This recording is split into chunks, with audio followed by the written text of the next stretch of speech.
Mwana mpotevu alikwenda kwa baba yake apewe mali.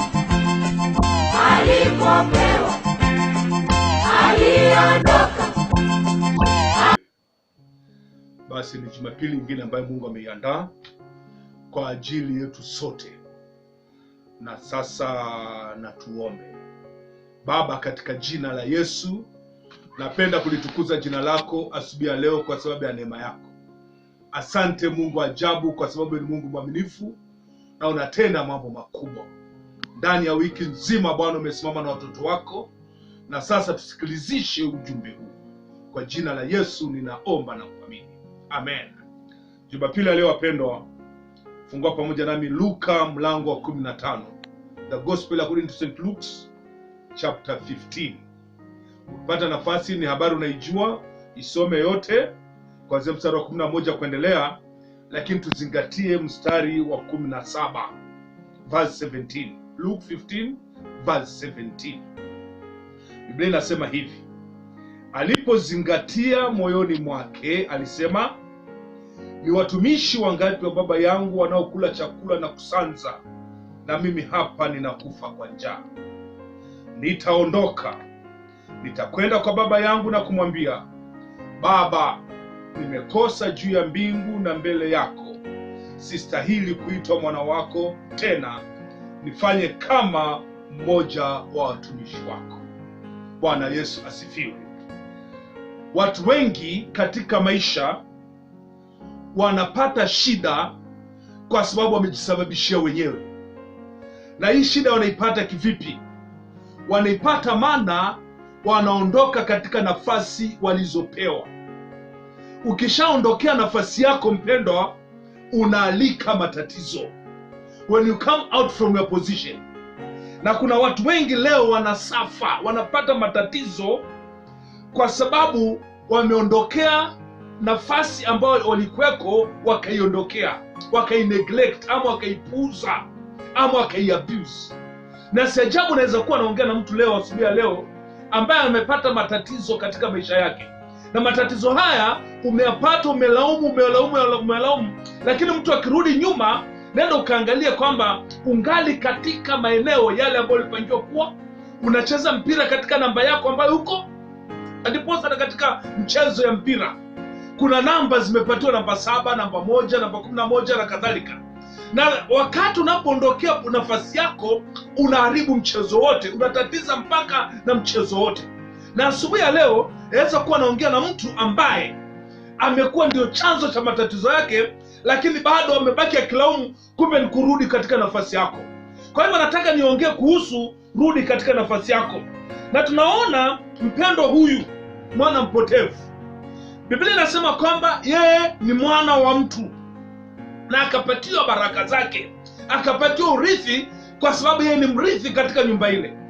Lakini maandiko yanasema alipopokea, aliondokea nafasi hiyo, akaenda nchi za mbali, akashikana na watu ambao hawajui nafasi, hawajui lengo.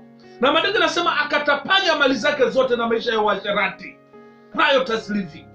Na akapata shida mpaka anakula na nguruwe, anakula chakula ambacho si chake, anakula chakula ambacho stahili kula.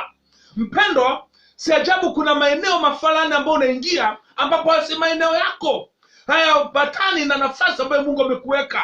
Na maandiko yanasema kwamba mstari wa 17, alipopata shida, mambo imemwishia, alizingatia moyoni mwake. He came back to his senses. Akatafakari, akakumbuka nafasi yake aliyopoteza. Asubuhi ya leo mpendwa, kuna uwezekano kwamba maneno ambayo unayopitia, hasara unayopitia, ni kwa sababu umejiondoa katika maeneo ambayo Mungu alikuweka. Na sajabu uliitwa mume wa mtu, ukaondoka badala ya kutulia nyumbani kwako na familia yako, ukaondokea haya maeneo, ukashikana na madanguro, ukaanza kuishi maisha ya anasa na uasherati. Inaweza kuwa wewe ni mwanafunzi, uliambiwa kwamba ukatulia katika hewa ya usomaji, hewa ya elimu, lakini umejiondokea ukaingia katika nafasi ambayo si yako. Sasa tayari unaanza kuishiwa, tayari unaanza kupata shida. Lakini mwana mpotevu alizingatia moyoni mwake. Asubuhi ya leo tunapoendelea kutafakari kufufuka kwake Kristo Yesu, tunatakana tutakafakari, tuzunguke, come back to our senses, na tukumbuke maeneo ambayo Mungu ametuwekea. Akawaambia wanafunzi wake, msiondoke mpaka mpate nguvu. Hapa tunaona Kleopa na ndugu yake wakiondoka na kwenda Emmaus, na wakaenda wakakufa macho, wakaenda wakapofuka macho. Lakini maandiko yanasema wakati walipoanza kurudi katika maeneo yale, macho yao yakafumbuliwa. Asubuhi ya leo mpendo, natamani urudi katika position yako. Bwana Yesu asifiwe sana. Na ukirudi katika position yako, baba yako, kile kilicho chako kinakungojea. Mwana mpotevu alipoamua kurudi, alipata babake akimsubiri, na maandiko yanasema wakafanya karamu. Ameishi maisha ya huzuni, yakabadilika kuwa maisha ya furaha. Ukiondokea nafasi yako mpendwa, utaanza kuishi maisha ya huzuni, utaanza kuishi maisha ya utumwa, unaanza kuishi maisha ya uchochore, ya kutekwa. Lakini ukirudi katika nafasi yako asubuhi ya leo, Bwana Yesu asifiwe sana, maandiko yanasema kwamba mwanampotevu akafanyiwa karamu, mpaka hata wengine wakaanza kumwonea wivu. Asubuhi ya leo nataka tu watu watuonee wivu, maana ulipoondoka katika position yako, kuna wengine walicheka, kuna wengine walishangilia, kuna watu wanakuweka agenda kwa sababu ya maisha yako vile anakuwa duni, kwa sababu maisha yako vile imechanganyikiwa. Niko hapa asubuhi hii mpendwa kukutia moyo.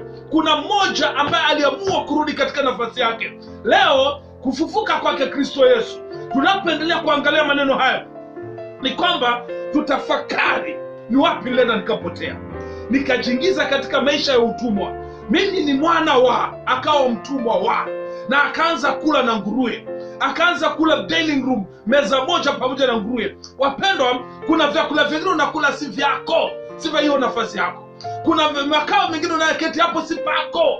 Wewe si mtu wa kula na nguruwe, wewe si mtu wa kutumiwa kama dasta, wewe si mtu wa kuendelea kuchekwa. Maandiko yanasema kwamba wewe ni mwana wa mfalme. Bwana Yesu asifiwe. Asubuhi ya leo mwana mpotevu aliamua, alizingatia moyoni mwake, akasema wapendwa, ni watumishi wangapi wa baba yangu wanakula chakula na kusanza, na mimi hapa ninahangaika kwa njaa. Acha kujifariji, ni kipindi cha kurudi. Kama ni kwenda kuomba msamaha, rudi. Kama ni kuonekana mjinga, onekana mjinga. Maandiko yanasema neno la msalaba ni upuzi kwa wanaopotea, lakini kwetu mimi ni nguvu. Bwana Yesu asifiwe sana. Mwanampotevu hakujali ataambiwa nini, lakini alijua nikishafika kwetu Baba atanipokea na title yangu itarudi. Bwana Yesu asifiwe sana. Umeitwa majina, ukaitwa mwana mlaghai, ukaitwa mwana malaya, ukaitwa mwana mwasherati, mwongo, lakini ukirudi kwenu utakuwa mtoto wa. Bwana Yesu asifiwe sana. Na maandiko yanasema kwamba wakafanyiwa karamu. Hebu angalia Bartimayo kipofu, mwana wa Timayo, yule mwombaji kipofu. Maandiko yanasema siku nyingi alikuwa anakaa kando ya barabara, lakini ile siku Yesu alipofika alimrudisha kwa njia. Bwana Yesu asifiwe sana, na akaanza kuona. Kwa hivyo asubuhi ya leo mpendo, kufufuka kwake Kristo anataka naturudishe kwa njia. Ukubali kurudi katika barabara yako, ukubali kurudi katika ile maeneo ambayo ulikuwepo, na ukisharudi ukianza kutetea nafasi yako, uitetee kikamilifu, utaishi maisha ya furaha. Kama wewe ni baba, anza kuishi kama baba. Kama wewe ni mama, anza kukaa kama mama.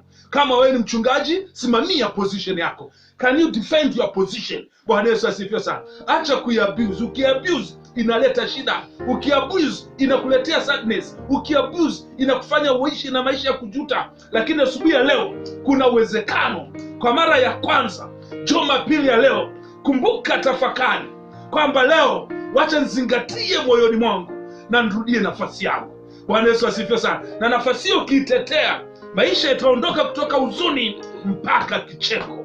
Mpango wa Mungu ni kwamba tuwe na maisha ya furaha na maisha ya kucheka. Hebu na tuombe.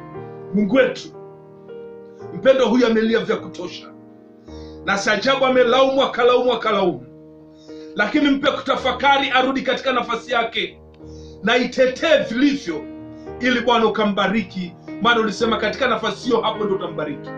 Na inuka kinyume na kila roho zote za kumfisha moyo, vikao maeneo ambayo hayastahili, na mng'oa hapo na kumpanda katika njia ya kweli. Kwa jina la Yesu na nena tabasamu juu ya maisha yake. Amen. Na Mungu akubariki. Go back to your position and you see God's glory. Amen.